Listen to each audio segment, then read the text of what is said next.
नमस्कार सर्वांना श्री स्वामी समर्थ। मी स्वाती आपल्या स्वामी चरणी यूट्यूब चॅनलमध्ये अगदी मनापासून स्वागत करते। बघा, नवरात्री सुरू झाली आणि नवरात्रीच्या या 9 दिवसामध्ये आपल्याला देवी मातेची जेवढी शक्य होईल तेवढी जास्तीत जास्त सेवा करायची आहे, कारण या काळामध्ये आपण जी पण सेवा करू ती देवीपर्यंत पोहोचते। आणि या पर्वामध्ये आपल्याला अजिबात वेळ वाया जाऊ न देता आपल्याला वेगळ्या सेवा करायचेत।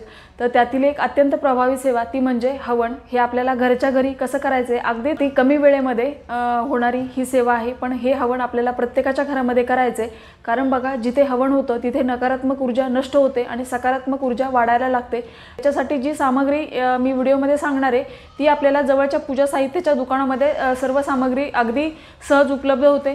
त्याच्यामुळे आणि काही गोष्टी तर आपल्या या घरातच असतात, त्याच आपल्याला घ्यायचेत आणि अगदी छोट्याशा वेळेमध्ये आणि कमी सामानामध्ये आपल्याला हे असं हवन करायचे। पण आपण हे नवरात्रीमध्ये नक्की करा। आता हे हवन पण आपल्याला अष्टमी किंवा नवमी या तिथीला केलं तर खूप प्रभावी ठरतं। ते देवीचं मंदिर आहे, तिथे प्रत्येक ठिकाणी अष्टमी किंवा नवमी तिथीला हे हवन केलं जातं। आपण असंच हवन हे आपल्याला आपल्या घरी पण करायचंय। पण बघा, असं हे जर तुम्ही सकाळच्या वेळेला किंवा संध्याकाळच्या वेळेला अगदी दिवे लागण्याच्या वेळेला जर असं तुम्ही असं हे हवन केलं तर ते जास्त प्रभावी ठरतं। त्याच्या जेव्हा आपण हवन करतो तर तेव्हा आपण स्वाहाकार करत असतो। हवनामध्ये आपण ज्या वस्तू टाकतो तर ती देवी स्वीकारत असते। त्याच्यामुळे असं हे हवन आपल्याला करायचंय। तर आपल्याला मंत्र म्हणायचा आहे, तर तो मंत्र कसा म्हणायचा आहे, स्वाहाकार कसा करायचा आहे, तर हे मी प्रत्यक्ष करून दाखवणार आहे।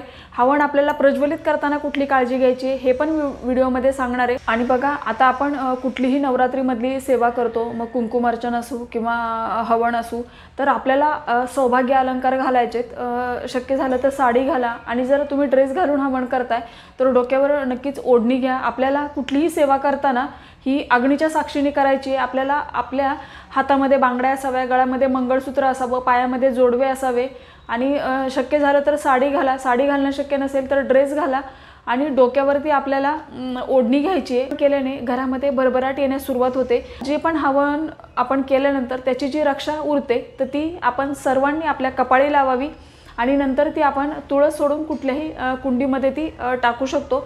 तर अशा पद्धतीने आपल्याला करायचे। तर आता प्रत्यक्ष हवन कसं करायचं मी दाखवते। आता आपण हवनासाठी तयारी करून घेतली। इथे मी चौरंग ठेवलाय, त्याच्या खाली पण रांगोळी काढून घेतली, त्याच्यावरती हळदी कुंकू वाहून घेतलं।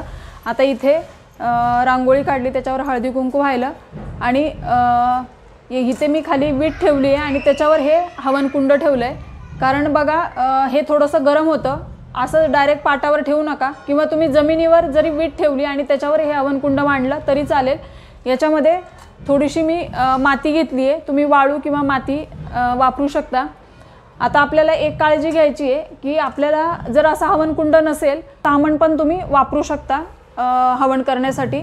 पण बघा, पत्र्याचं किंवा लोखंडाची वस्तू, आपल्याला ॲल्युमिनियमची वस्तू, या वस्तू हवन करण्यासाठी वापरायच्या नाही आहेत। एकतर आपल्याला मातीचा हवन कुंड वापरू शकता किंवा मग मी दाखवलं त्याप्रमाणे। पण हवनासाठी सामान काय लागणार आहे, तर आपण जेव्हा पण हवन करायला बसतो तेव्हा आपल्याला अशी दक्षिणा 11 रुपये, 21 रुपये, 51 रुपये किंवा 101 रुपये तुमच्या यथाशक्ती तुम्ही अशी दक्षिणा बाजूला काढून ठेवायची आहे।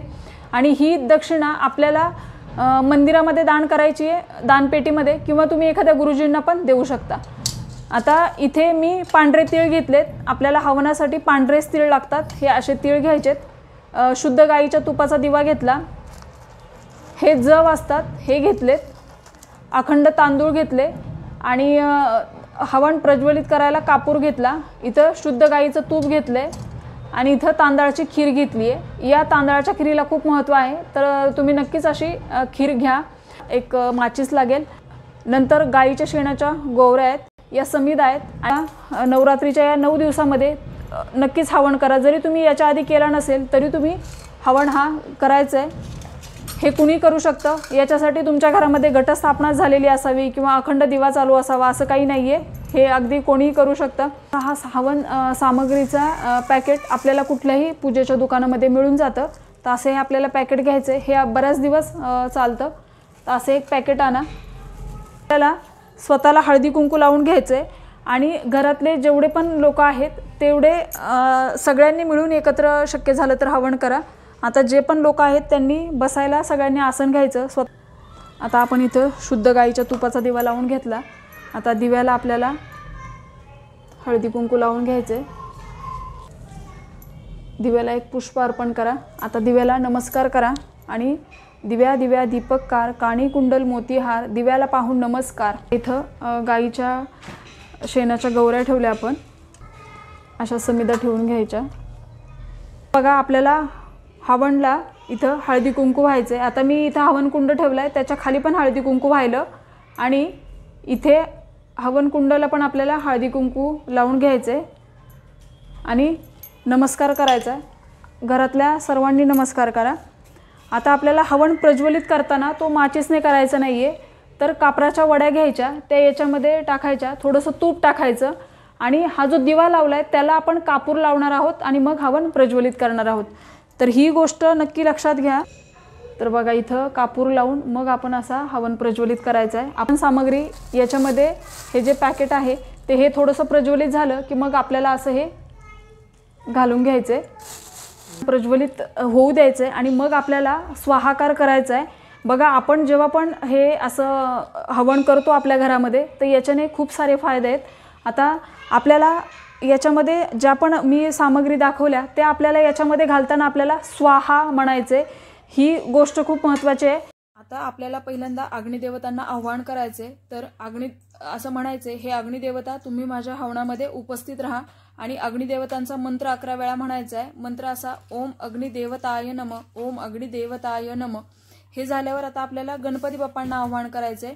मग गणपती बाप्पांना आवाहन करताना आपण हवनामध्ये तुपाची आहुती द्यायची आणि म्हणायचे ओम गण गणपते नमः स्वाहा, ओम गण गणपते नमः स्वाहा, असा मंत्र आपल्याला 11 वेळा म्हणायचा आहे। आता आपण देवीचा मंत्र म्हणत म्हणत हवन करणार आहोत। स्वाहाकार म्हणजे आपण हे स्वाहाकार करून देवीला अर्पण करतोय आणि देवी ते स्वीकार करते। तर त्याच्यामुळे आपण ज्या पण सामग्री याच्यामध्ये टाकणार हवन कुंडामध्ये तर तेव्हा आपल्याला स्वाहा म्हणायचे। आता आपल्या घरातले जेवढे सदस्य आहेत तेवढ्या सगळ्यांनी एक एक वस्तू, म्हणजे एकाने खीर टाकली तर दुसऱ्याने तूप घाला, एकाने पांढरे तीळ, एकाने जवस, अशा पद्धतीने आपल्याला एक एक वस्तू घालायची आणि स्वाहा बोलायचे। तर बघा मी दाखवते, आता हे छान प्रज्वलित झाले। आता आपण स्वाहा करताना कुठले मंत्र उच्चार करू शकतो, तर ओम ऐं ह्रीं क्लीं चामुंडाय विच्छे स्वाहा, ओम ऐं ह्रीं क्लीं चामुंडाय विच्छे स्वाहा, ओम ऐं ह्रीं क्लीं चामुंडाय विच्छे स्वाहा, अशा पद्धतीने तुम्ही करू शकता। किंवा श्रीसूक्त म्हणत म्हणत पण तुम्ही असा स्वाहाकार करू शकता। तर श्रीसूक्ताची सुरुवात अशी आहे ओम हिरण्यवर्ण। तर आता असं तुम्ही स्वाहाकार श्रीसूक्ताने पण करू शकता। तुम्ही 1 वेळा, 5 वेळा, 11 वेळा हा करताना कुठले मंत्र उच्चार करू शकतो, तर ओम ऐं ह्रीं क्लीं चामुंडाय विच्छे स्वाहा, ओम ऐं ह्रीं क्लीं चामुंडाय विच्छे स्वाहा, अशा पद्धतीने तुम्ही करू शकता। किंवा असं तुम्ही स्वाहाकार श्रीसूक्ताने पण करू शकता। तुम्ही 1 वेळा, 5 वेळा, 11 वेळा, 16 वेळा असं श्रीसूक्त म्हणू शकता। तर आपल्याला श्रीसूक्त म्हणताना एक ओवी झाली की स्वाहा म्हणायचे, म्हणजे असं हरि ओम हिरण्यवर्णा हरणी सुवर्णरजस्त्रजाम चंद्रा हिरण्यमयी लक्ष्मी जातवेदोम आवह स्वाहा, ताम आवह जातवेदो लक्ष्मी मनपगामिनीं यस्या हिरण्यविंदेयं ग्रामस्व पुरुषानहं स्वाहा। सगळ्यात शेवटी आपल्याला खीर टाकायची आहे तांदळाची।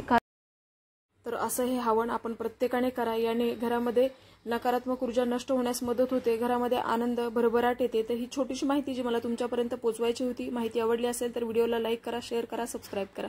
सर्वांना श्री स्वामी समर्थ।